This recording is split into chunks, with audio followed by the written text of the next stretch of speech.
Bonjour et bienvenue dans Prière Inspirée. Je suis heureux de vous retrouver dans cette 4e journée. Nous parlons des faux prophètes. Et les faux prophètes, les faux docteurs, ils ont plusieurs choses en commun. Et aujourd'hui, on va parler d'être séduit par un faux prophète. Les gens qui sont séduits par un faux prophète. Durant mon ministère, j'ai eu l'occasion à 2 reprises au moins de parler sur les faux prophètes. On a fait une série sur les faux prophètes dans Prière Inspirée. Et j'avais également écrit des textes à ce sujet il y a bien des années maintenant. À chaque fois que j'ai pu apporter un enseignement sur les faux prophètes, il y a eu des fruits immédiats, des personnes qui m'ont contacté, m'ont partagé un peu leur situation, m'ont donné des témoignages de ce que Dieu avait fait dans leur vie. Plusieurs personnes que Dieu a par sa grâce, par sa puissance, libérées de l'influence de faux prophètes, de mauvais esprits. Et si Dieu veut nous parler, nous mettre en garde, c'est pour nous protéger. Dieu veut nous protéger, Dieu veut qu'on ne soit qu'à lui. Dieu veut qu'on lui donne la gloire à lui seul. Et comme je l'ai partagé hier, on peut avoir un respect pour les hommes de Dieu. C'est vrai, merci Seigneur pour leur fidélité, merci pour leur prière, merci pour leur sacrifice, merci pour leur renoncement. Merci parce qu'ils mettent toute leur famille dans le ministère et parfois certains même perdent leur famille parce que le prix est difficile à payer.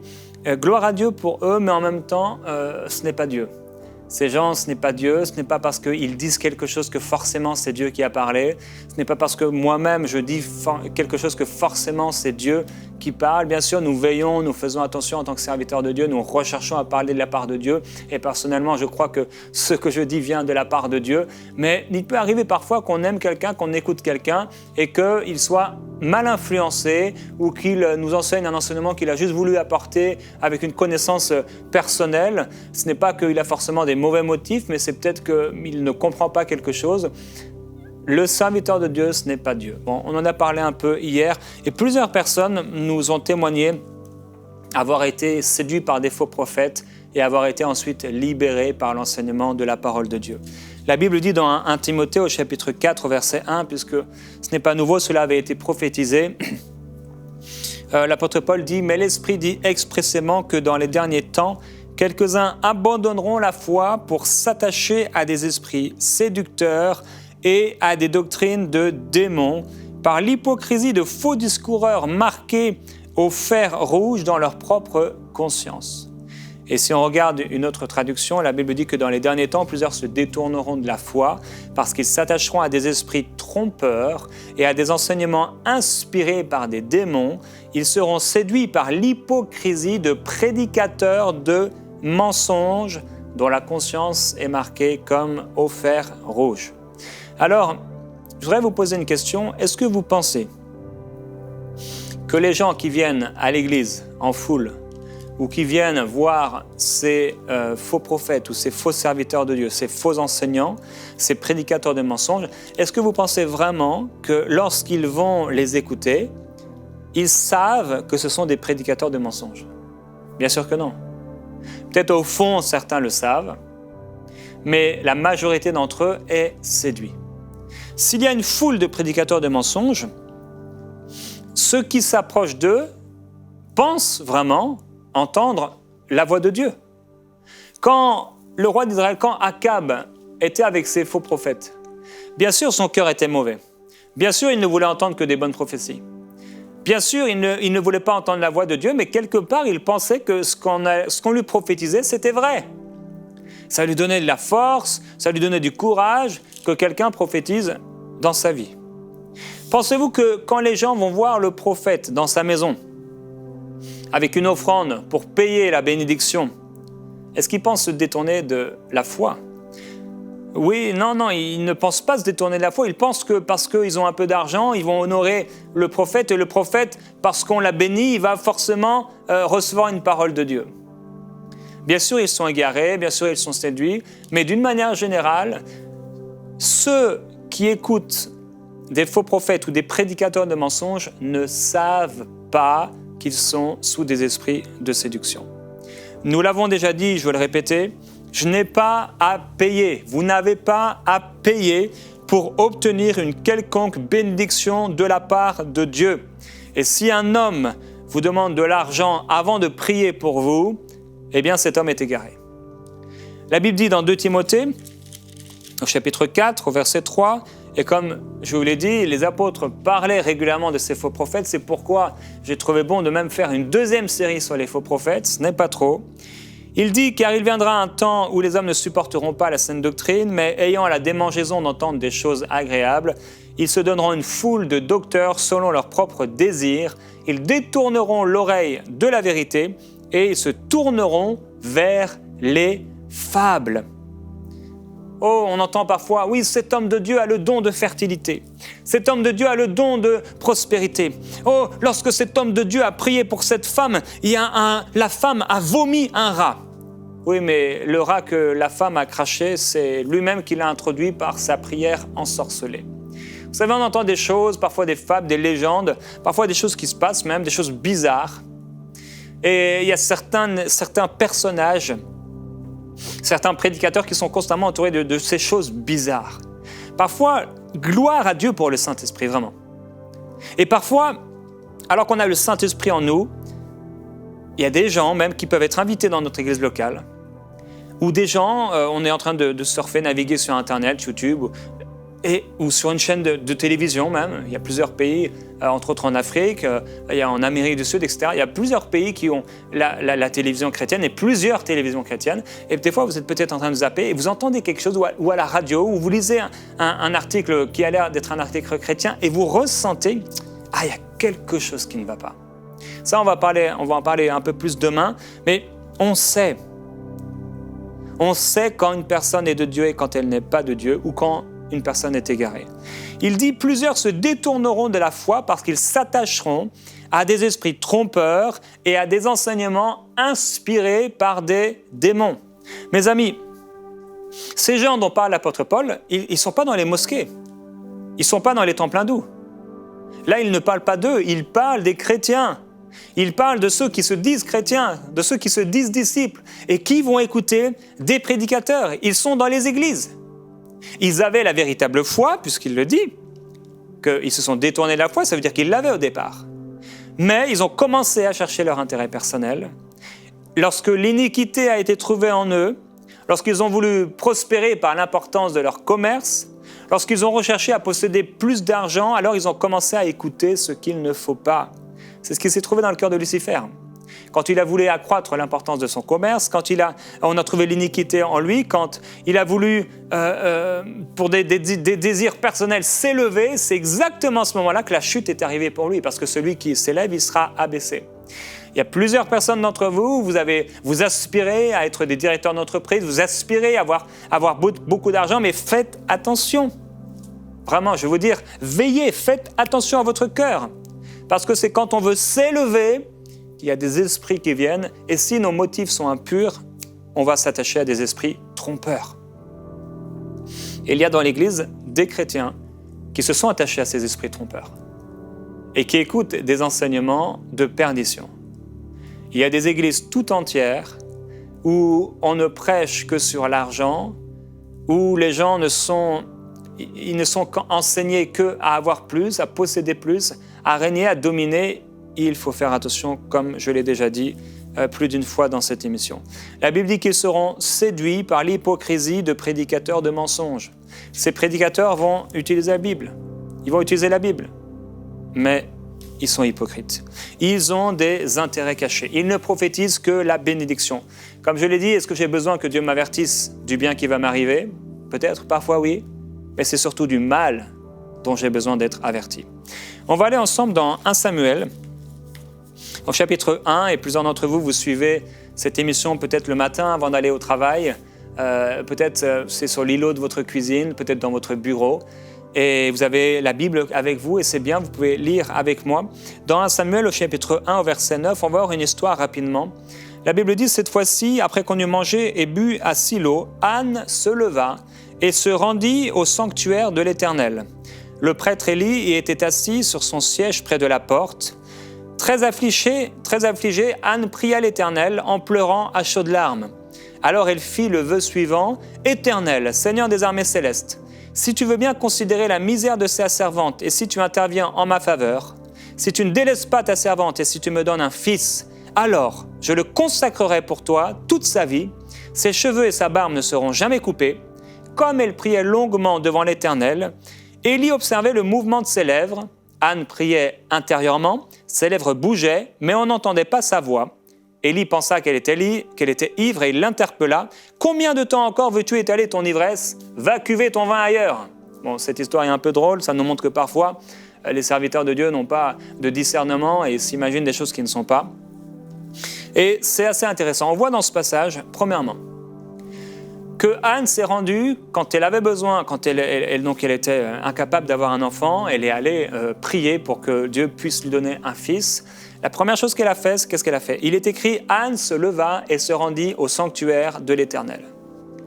Le problème de plusieurs personnes, c'est que au lieu qu'ils se lèvent pour aller au sanctuaire de l'Éternel, ils se lèvent pour se rendre dans le bureau du prophète. La Bible dit que deuxièmement, Anne pria l'Éternel. Deuxième problème de plusieurs personnes, c'est qu'ils ne prient pas l'Éternel, mais ils prient l'homme de Dieu. Lorsqu'elle a prié, elle a dit « Éternel Seigneur des armées célestes ». Mais eux, qu'est-ce qu'ils font? Ils prient « Homme de Dieu, mon Seigneur ». La Bible dit qu'elle a prié devant l'Éternel. Mais eux, au lieu de prier devant l'Éternel, ils prient devant l'homme de Dieu. La Bible nous dit que Élie était assis, c'est intéressant, sur son siège près de la porte, mais à aucun moment Anne ne s'est tournée vers Élie pour recevoir une quelconque parole. Son attention n'était pas tournée vers Élie, ni vers Paul ou Apollos, mais vers Dieu. Quand notre attention dans l'Église est tournée vers l'homme de Dieu, quand notre cœur est tourné vers l'homme de Dieu, on est en train d'appeler quelque chose de charnel, de terrestre. Et parfois, si ça devient une habitude, une forteresse en nous, on est en train d'attirer quelque chose de satanique. On en a déjà parlé hier. Ensuite, il est écrit que Anne pria intérieurement. Vous savez, elle n'a même pas élevé la voix. Elle a fait comme Jésus nous a demandé de faire. Toi, quand tu as un besoin, entre dans ta chambre et ferme la porte et mon Père qui voit dans le secret te le rendra. C'est intéressant parce que lorsque Élie s'approche d'elle, Élie était en position d'autorité et il aurait pu profiter de sa situation comme on le fait dans certains pays, dans certaines régions quand on s'appelle serviteur de Dieu. On profite des gens pour avoir leur argent ou pour ceci, pour cela. Les fils d'Élie, ils faisaient des choses horribles. On savait qu'ils allaient coucher avec les femmes qui se rencontraient à la tente, devant l'entrée de la tente, du temple. On sait qu'eux, ils piquaient dans le chaudron quand on leur apportait des sacrifices et ils prenaient la viande. Et ils disent, si tu ne me la donnes pas, je la prendrai de force. On sait qu'il y a des faux serviteurs qui sont là pour la viande, et bien sûr c'est une image de l'argent, etc., tout ce qu'on peut avoir, les biens personnels, et qui sont là aussi pour coucher avec des femmes, et des choses horribles, ignobles, qu'on ne pourrait même pas nommer. Des choses terribles. Il y en a de ces faux prophètes et ils seront démasqués au nom de Jésus-Christ. C'est intéressant parce que Élie était près juste à côté d'elle. Il était assis sur son fauteuil, mais on sait qu'elle, en tant que femme qui a un besoin, ne s'est pas tournée vers lui. Ça, c'est intéressant. Elle s'est tournée vers le Seigneur. Et ce qui est intéressant aussi, c'est que Élie n'a pas profité de cette situation. Il ne lui a pas fait boire un élixir, comme on peut voir dans certains pays, ou des pays où la sorcellerie a un grand impact. Elle était stérile, mais il ne lui a pas chassé de démon. Il n'a pas déclaré au nom qu'elle avait un démon de stérilité, d'infertilité. Non. Il n'a pas profité de sa terrible situation pour lui demander une offrande qui ouvrirait le ciel. Non. Et pourtant, Jésus n'avait pas encore déchiré le voile. Élie ne lui a même pas imposé les mains en lui faisant croire que ses mains avaient une quelconque capacité. Et comprenez bien ce que je dis, parce que certains sont devenus un peu lents à comprendre, parce qu'ils sont séduits. Il ne lui a pas fait boire d'élixir, une potion magique. Il ne lui a pas donné un objet ou fait quoi que ce soit qui aurait pu changer sa situation. Il n'a pas chassé de démon d'elle. C'était pas un démon. Il n'a pas profité de cette situation pour lui demander une offrande. Ah, si tu me donnes une offrande, alors je te l'ai dit au nom de Jésus-Christ, ta situation va changer. Ah, si tu me donnes 1 000 € ou 100 000 francs CFA, je te le dis, j'aurai une parole de Dieu pour toi. Il y a des faux serviteurs de Dieu. Il y a des faux prophètes qui, pour un peu d'argent, suivent la voie de Balaam qui s'est égaré et où Dieu a dû faire parler une bête de somme, une ânesse, pour corriger le prophète. Il était prophète, mais attiré par l'amour de l'argent, par l'enrichissement personnel, il a commencé à vouloir prophétiser alors que Dieu ne l'avait pas envoyé.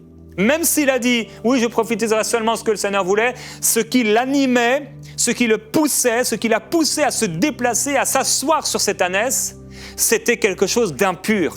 Peut-être tu es un serviteur de Dieu et tu te dis « oui, moi je vais seulement dire ce que Dieu me dira ». Mais qu'est-ce qui t'a poussé dans la maison de cette femme? Qu'est-ce qui t'a poussé à ce rendez-vous? Qu'est-ce qui a poussé cette personne à te rencontrer? Est-ce que c'est parce que cette personne sait que si tu te donnes un peu d'argent, on a entendu ici et là que ceux qui te donnent un peu d'argent, alors tu prophétises des choses qui sont bonnes? Tu dois changer. Si tu es un serviteur de Dieu qui agit comme ça, mais nous devons changer aussi si nous sommes des chrétiens qui imaginons qu'avec un peu d'argent, on va changer le plan de Dieu. Il ne lui a pas dit non plus, il n'a pas profité de sa situation en disant, parce qu'il avait un don, « Oui, le Seigneur va te donner un fils, mais je te le dis, ce fils, eh bien, ce sera mon esclave ou ce sera mon serviteur. » Il n'a pas profité de sa situation et vous savez quoi? Il n'a même pas prié devant elle. Il n'a pas commencé à élever la voix fortement en faisant certaines incantations très spirituelles pour que cette femme puisse dire « Oh, c'est vraiment quand le serviteur de Dieu a prié, oh, c'est là que vraiment Dieu a répondu. C'est vraiment là que ma situation a changé. C'est quand il a commencé à faire ces choses spirituelles. C'est là que ma situation a commencé à changer. » Non, il lui a simplement dit, on peut le lire ensemble textuellement, « Va en paix et que le Dieu d'Israël exauce la requête que tu lui as adressée, que le Dieu d'Israël exauce la requête que tu lui as adressée. » Il dit que le Dieu d'Israël exauce la requête que tu lui as adressée. À aucun moment, il se met dans la réalisation, dans l'exaucement de sa prière. Il est en dehors. Il laisse cette femme entre les mains du Seigneur. Il laisse Dieu être Dieu dans la vie de cette personne. Pour qu'à aucun moment cette personne n'imagine que c'est parce qu'il a prié, que c'est parce qu'il a un don particulier, que Dieu a agi. Il faut faire un choix. On en a parlé, mais dans l'Ancien Testament, dans Deutéronome au chapitre 18, Dieu dit que lorsque vous serez entrés dans le pays que l'Éternel vous donne, n'imitez pas les pratiques abominables, horribles, des peuples qui seront autour de vous, ou dans les pays dans lesquels vous allez aller, et qu'on ne trouve personne chez vous qui jette les sorts et qui consulte les spirites ou les devins. Frères et sœurs, certains vont voir non pas les spirites et les devins, mais vont voir les prophètes pour entendre Dieu leur parler. Ce n'est pas mauvais, lorsqu'on reçoit un prophète, d'espérer, de désirer que le Seigneur nous parle à travers sa bouche, puisqu'ils sont des envoyés de Dieu. Ce n'est pas mauvais qu'on attende, bien sûr, parce qu'on est là pour ça aussi. Lorsque on va dans une réunion d'enseignement, par exemple, ou qu'on va voir un prédicateur, on a envie que Dieu nous parle à travers lui, bien sûr. Mais qu'est-ce qui nous anime? Qu'est-ce qui nous anime? Plusieurs personnes ont été séduites par des faux prophètes. Et Jésus-Christ, lorsque il va parler aux 7 églises, il va donner certains encouragements et certains conseils à des personnes qui ont laissé Jézabel. Apocalypse chapitre 2 et verset 20, « Ce que j'ai contre toi, c'est que tu laisses la femme Jézabel, qui se dit prophétesse, enseigner et séduire mes serviteurs pour qu'ils se livrent à l'inconduite et qu'ils mangent des viandes sacrifiées aux idoles. Je lui ai donné du temps pour se repentir, mais elle ne veut pas se repentir de son inconduite. » Je suis conscient que je parle à plusieurs personnes qui ont été séduites par des faux prophètes. Il y a des histoires terribles, épouvantables. Tu m'écoutes peut-être aujourd'hui et peut-être que ta situation, c'est qu'on t'a détourné de ton église locale. Et en ce moment, ta foi, tu ne peux pas faire quoi que ce soit si l'homme de Dieu ne parle pas. Tu ne peux même pas dépenser de l'argent, il y a un esprit de contrôle sur toi. Tout doit passer par le prophète, tout doit passer par l'homme de Dieu. Je voudrais te dire, ce n'est pas le cœur de Dieu pour toi. Le cœur de Dieu pour toi, c'est qu'il n'y a qu'un seul médiateur dans ta vie, c'est Jésus-Christ. Merci au Seigneur parce que Dieu te donnera un bon pasteur, un bon berger. C'est ce qu'il dit. Il dit, j'en veux à ces mauvais pasteurs, à ces mauvais bergers qui ne prêchent que pour leur propre intérêt. Et je leur donnerai un bon pasteur, un bon berger, qui les nourrira, qui les fera paître, qui prendra soin d'elles, qui guérira leurs plaies. Oh Jésus-Christ. Père, je veux prier pour cette personne qui est séduite. Tu habites peut-être à Lyon, à Abidjan, au Japon, je ne sais où. Et tu es sous cette influence. Je prie que ça s'arrête maintenant. Père, je prie pour cette personne. Pour cette personne qui est séduite. Et si vous connaissez des gens autour de vous qui sont séduits, commencez à prier pour elle. Je prie, glorieux Jésus-Christ, qu'elle puisse être libérée. Libérée de ses griffes. Libérée de cette emprise humaine, de cette emprise satanique. Je prie pour les personnes, les sœurs qui écoutent cette émission maintenant et qui se sont fait tromper par de faux ouvriers, par des prédateurs sexuels qui, en prenant ta parole qui est sainte et pure, ont osé souiller la chair, ont osé injurier les gloires, ont osé déshonorer ta parole et ta sainteté en enseignant à ces jeunes sœurs qu'il fallait avoir des relations sexuelles avec elles pour qu'elles reçoivent une certaine bénédiction, qu'elles soient libérées ou je ne sais quoi. Père, je prie que maintenant même, cette influence s'arrête. Père, je prie au nom de Jésus-Christ que tu écartes de leur vie ce faux prophète, ce faux ouvrier, ce faux serviteur de Dieu. Père, je prie qu'elle soit libérée, je prie qu'elle soit guérie, je prie qu'elle soit dirigée dans une vraie église locale, avec un homme, une femme que tu approuves. Père, je prie pour celles qui ont été séduits et qui ont été blessés, qui ont été comme une brebis à qui on a fait mal, une brebis qui a des plaies, des blessures, et qui ne veut plus qu'on la touche, qui ne veut plus qu'on s'approche d'elle parce qu'elle a peur. Je prie pour ces frères et pour ces sœurs qui ont été séduits par des faux ouvriers et qui, à cause de cela, se sont écartés de toute église parce qu'ils ne font plus confiance à personne, parce qu'ils n'ont plus aucune confiance en tes serviteurs. Seigneur, ça non plus, ce n'est pas ton cœur. L'amour croit tout, l'amour espère tout, l'amour supporte tout. Et je prie que cet amour puisse les diriger dans la vérité, que cet amour les dirige dans une communion avec toi, mais aussi une communion de cœur avec l'Église, qui est ton corps. Je prie, oui, Père, pour ces frères et ces sœurs qui écoutent EMCI TV, nos émissions, mais qui n'ont aucune église locale, parce qu'ils n'ont pas confiance. Père, je t'en prie, dirige-les. Dirige leur cœur, guéris-les. Guéris-les par ta parole. Guéris-les par ta présence. Guéris-les par ce moment. Tu es merveilleux, Jésus-Christ. Tu es extraordinaire, Jésus-Christ.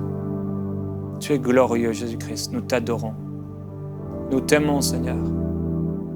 Tu es tout pour nous. Père, nous voulons fermer nos cœurs aux faux enseignements. Nous voulons fermer nos cœurs aux fausses prophétesses comme Jézabel, qui enseignent des enseignements pervers. Et je prie, Père, pour mon ami qui écoute maintenant, qu'il puisse croître dans la connaissance de ta parole, qu'il puisse grandir, qu'il puisse être fort, qu'elle puisse être forte et tellement forte, enracinée, ancrée dans ta parole, solidement attachée au cep, tellement forte que ces faux prophètes n'ont aucune influence. Ta parole déclare, vous avez vaincu les faux prophètes. Vous avez vaincu les faux prophètes. Frères et sœurs, vous avez vaincu les faux prophètes.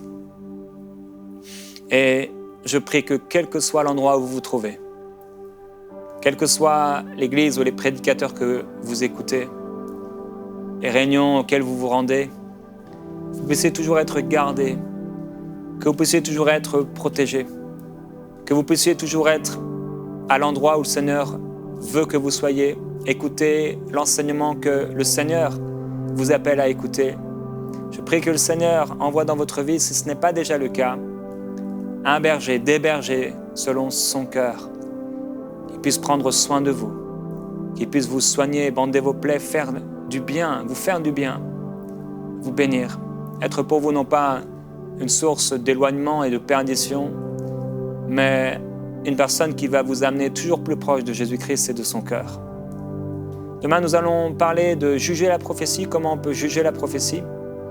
Et je crois que ça va être pour vous un encouragement. Je vous encourage à nous contacter à prière@emcitv.com. Si vous êtes dans l'une de ces situations, que vous avez besoin d'aide, vous êtes peut-être même isolé, enfermé peut-être, et on aimerait pouvoir vous aider. Si vous avez un témoignage, n'hésitez pas non plus, n'hésitez pas aussi à nous contacter. Je déclare la présence de Dieu sur vous, que le Seigneur vous touche et qu'il travaille dans votre cœur comme il l'a voulu à travers cette semaine de prière inspirée. On va se retrouver demain dans Prière inspirée.